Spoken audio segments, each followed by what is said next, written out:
ছোটবেলায় আমরা রূপকথার গল্প শুনতে শুনতে ঘুমিয়ে পড়তাম। আমরা অনেকেই এখনো রাতে ঘুম না আসলে গান বা গল্প শুনতে শুনতে ঘুমিয়ে পড়ি। এই গল্পটি এমনভাবে তৈরি করা হয়েছে যাতে আপনাদের আরও তাড়াতাড়ি ঘুম চলে আসে। চলুন শুনি আজকের গল্প, দেবদূত ও তিন ভাই। অনেক অনেক দিন আগে এক দেশে তিন ভাই থাকত। তারা ছিল বড় গরিব।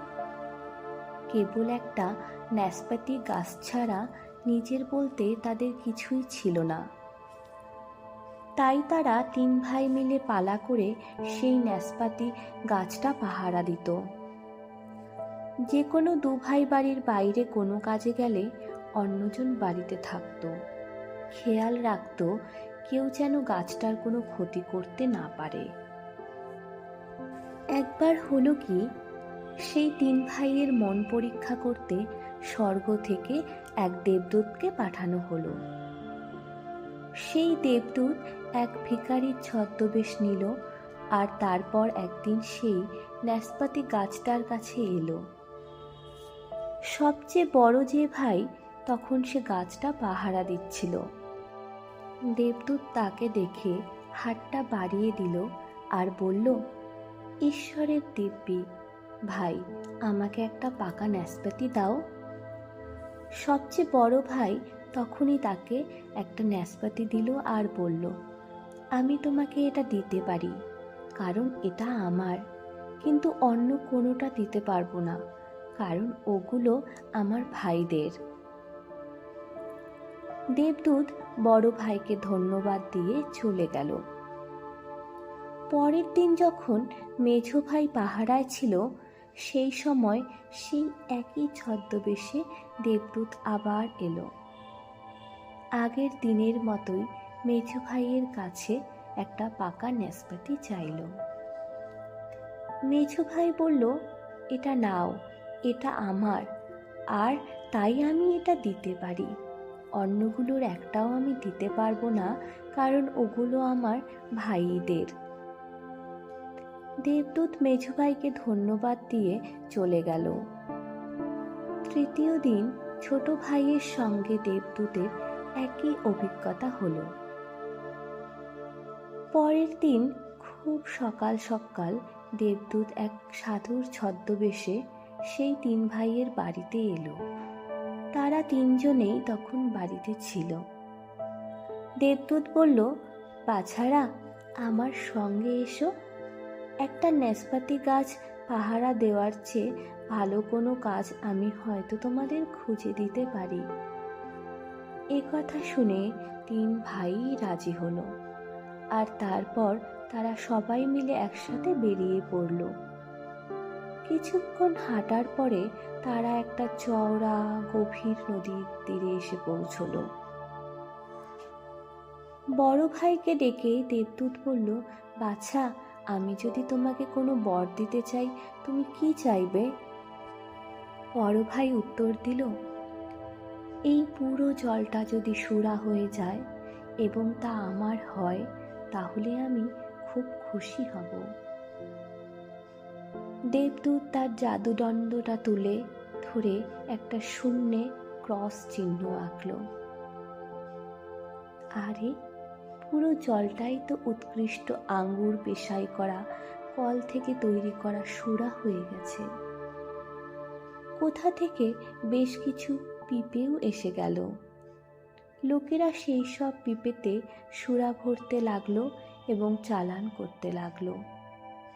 এভাবেই একটা বিশাল শিল্প গড়ে উঠল। কারখানা, গুদাম, সুরা ভর্তি পিঁপে টেনে নিয়ে যাওয়ার জন্য গাড়ি, লোকজন ব্যস্ত সমস্ত হয়ে এদিক ওদিক ছুটোছুটি করতে লাগলো। বড় ভাইকে তারা সমীহ করে মালিক বলে ডাকতে লাগলো। দেবদূত বলল, তোমার বর তুমি পেয়ে গেছো। দেখো, ঈশ্বরের গরিব সন্তানকে তুমি ভোলোনি, আর তাই আজ নিজে বড়লোক হয়েছ। বিদায়। তারপর তারা বড় ভাইকে ছেড়ে রেখে এগিয়ে যেতে লাগলো। এক সময় তারা একটা বিশাল মাঠের ধারে এসে পৌঁছলো। সেখানে তখন এক ঝাঁক পায়রাকে খাবার দেওয়া হয়েছিল। মেঝো ভাইকে ডেকে দেবদূত বলল, বাছা, আমি যদি তোমাকে কোনো বর দিতে চাই, তুমি কি চাইবে? মেঝো ভাই উত্তর দিল, যদি এই মাঠের পায়রাগুলো সব ভেড়া হয়ে যায় এবং তা আমার হয়, তাহলে আমি খুশি হব। দেবদূত তার জাদুদণ্ডটা তুলে ধরে শূন্যে একটা ক্রস চিহ্ন আঁকল। আরে, পুরো মাঠটা ভেড়ায় ভরে গেছে যে।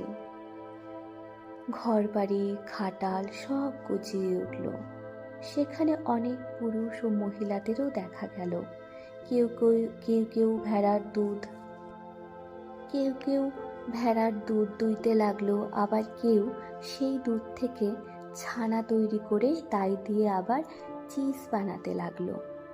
একটা জায়গায় পুরুষরা বাজারে বিক্রি করতে নিয়ে যাওয়ার জন্য ভেড়ার মাংস কেটে কুটে ঠিক করতে লাগলো।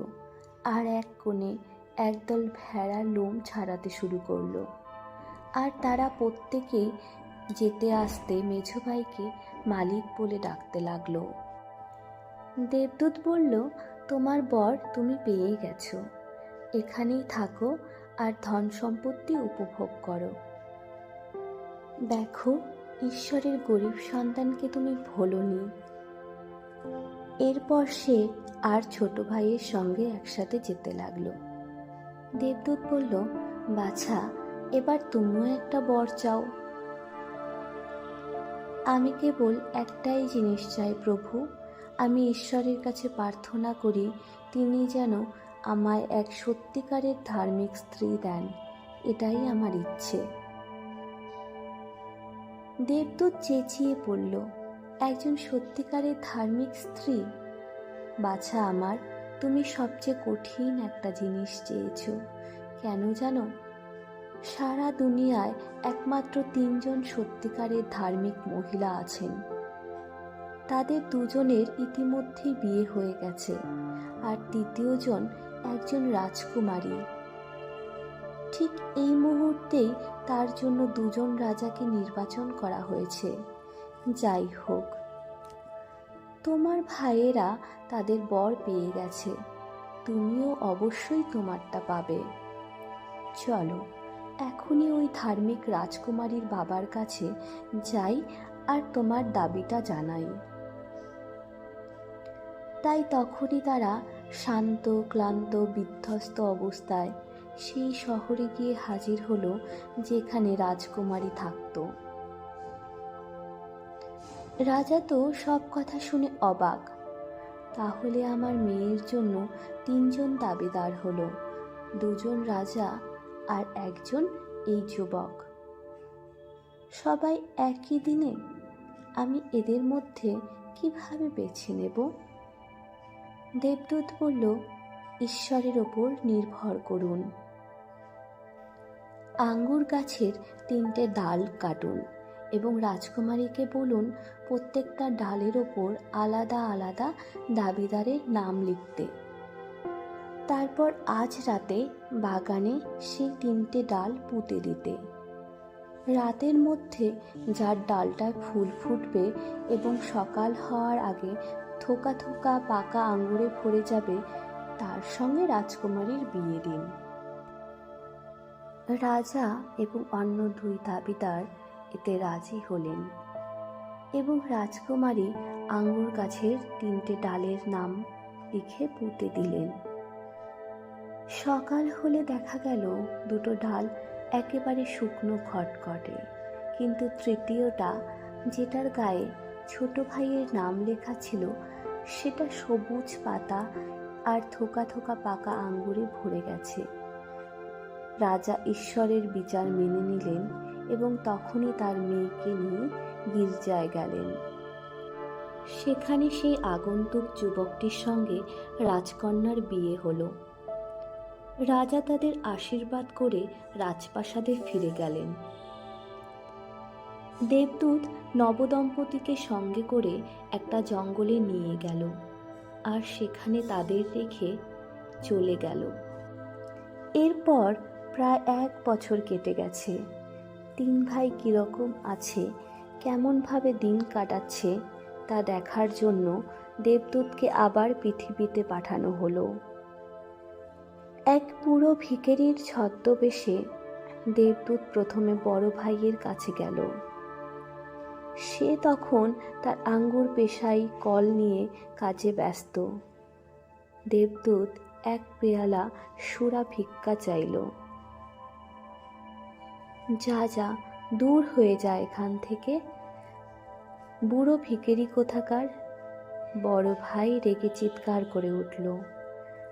আমি যদি প্রত্যেক ভিখারিকে 1 কাপ করে সুরা দিতে শুরু করি খুব শিগগিরই, তাহলে তো আমি নিজেই ভিখারি হয়ে যাব। দেবদূত তার জাদুদণ্ডটা তুলল, শূন্যে একটা ক্রস আঁকল।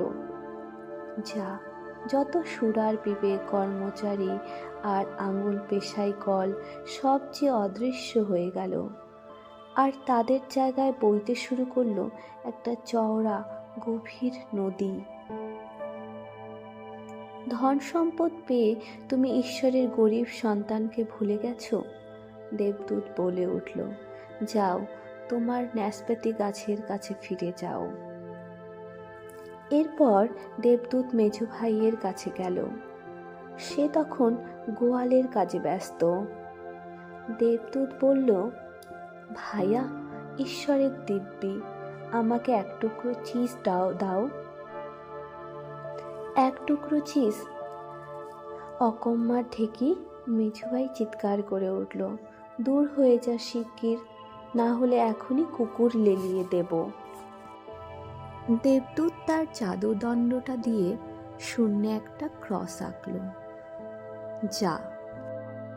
ভেড়া, গোয়াল, সমস্ত কর্মচারীরা কোথায় অদৃশ্য হয়ে গেল।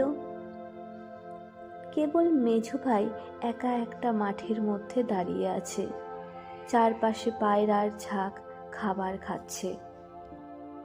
ধন সম্পদ পেয়ে তুমি ঈশ্বরের গরিব সন্তানকে ভুলে গেছো, দেবদূত বলে উঠল। যাও, তোমার ন্যাসপাতি গাছের কাছে ফিরে যাও। এরপর দেবদূত বনের মধ্যে সেই জায়গাটায় গেল যেখানে সে ছোট ভাই আর তার স্ত্রীকে রেখে চলে গিয়েছিল। সে দেখল তারা দারিদ্র্যের মধ্যে খুব কষ্ট করে দিন কাটাচ্ছে। তারা একটা ছোট দীর্ণ কুঁড়ে ঘরে বাস করছে। ঈশ্বর তোমাদের সঙ্গে আছেন, বুড়ো ভিখারির ছদ্মবেশে থাকা দেবদূত বলল। ভগবানের দিব্যি বলছি, আজকের রাতটা আমাকে থাকতে দাও আর একটু কিছু খেতে দাও। আমরা নিজেরাই গরিব, ছোট ভাই বলল, কিন্তু এসো, আমাদের যেটুকু আছে সেটুকুই আমরা সকলে মিলে উপভোগ করি। তারা আগুনের ধারে সবচেয়ে আরামদায়ক একটা জায়গায় বুড়ো ভিখারির বিশ্রামের ব্যবস্থা করল। ছোট ভাইয়ের স্ত্রী 3টে পাত্রে খাবারের আয়োজন করল। তারা এতটাই গরিব ছিল যে উনুনে যে রুটিটা সেকা হচ্ছিল সেটা কলে পেশাই করে আনা আটা বা ময়দার নয়, সেটা বিভিন্ন গাছের ছাল গুঁড়ো করে বানানো রুটি। হায় রে, স্ত্রী নিজেই মনেই বিড়বিড় করে বলে উঠল, আমার খুব লজ্জা লাগছে, অতিথিকে দেওয়ার মতো আমাদের কোনো ভালো রুটি নেই। কিন্তু তারপরে যেটা হলো সেটা সে ভাবতেই পারেনি। একবার ভাবো তো, যখন উনুনটা খুলে রুটি বের করতে গিয়ে সে দেখল সেটা গমের রুটি হয়ে গেছে, তখন সে কি অবাকই না হলো। ঈশ্বর মঙ্গলময়, সে চেঁচিয়ে উঠল। সে ঝর্ণা থেকে 1 কলসি জল নিয়ে এলো, কিন্তু যখন পেয়ালাগুলোতে ঢালতে শুরু করলো তখন আনন্দের সঙ্গে দেখল জলটা উৎকৃষ্ট সুরা হয়ে গেছে। দেবদূত বলল, তোমাদের এত দুঃখের মধ্যেও আনন্দে আছো, আর তোমরা ঈশ্বরের গরিব সন্তানকে ভুলে যাওনি, আর তাই ঈশ্বর তোমাদের পুরস্কার দেবেন। সে তার জাদুদণ্ডটা তুলল, শূন্যে একটা ক্রস চিহ্ন আঁকল। আরে সেই ছোট্ট দীর্ণ কুঁড়ে ঘরটা এক নিমেষে অদৃশ্য হয়ে গেল এবং তার জায়গায় ধনসম্পদ আর সুন্দর সুন্দর জিনিসে ভর্তি বিরাট রাজপ্রাসাদ চলে এলো। চাকর বাকররা এদিক ওদিক ঘোরাফেরা করছে, আর গরিব ছোট ভাইকে মালিক আর তার স্ত্রীকে মালকিন বলে সম্বোধন করছে। বুড়ো ভিখিরি উঠে দাঁড়ালো এবং যেতে যেতে সেই দম্পতিকে এই বলে আশীর্বাদ করে গেল, ঈশ্বর তোমাদের এই ধন সম্পদগুলো দিয়েছেন, এগুলো তোমরা ততদিনই উপভোগ করতে পারবে যতদিন তোমরা আরও অন্যদের সঙ্গে এগুলো ভাগ করে নেবে। তারা সেই দেবদূতের এই কথাগুলো অবশ্যই মনে রেখেছিল, কারণ তারা বাকি জীবনটা সুখে স্বাচ্ছন্দ্যেই কাটিয়েছিল। এই মিউজিকটা আরও কিছুক্ষণ চলুক। আজকের মতো শুভরাত্রি।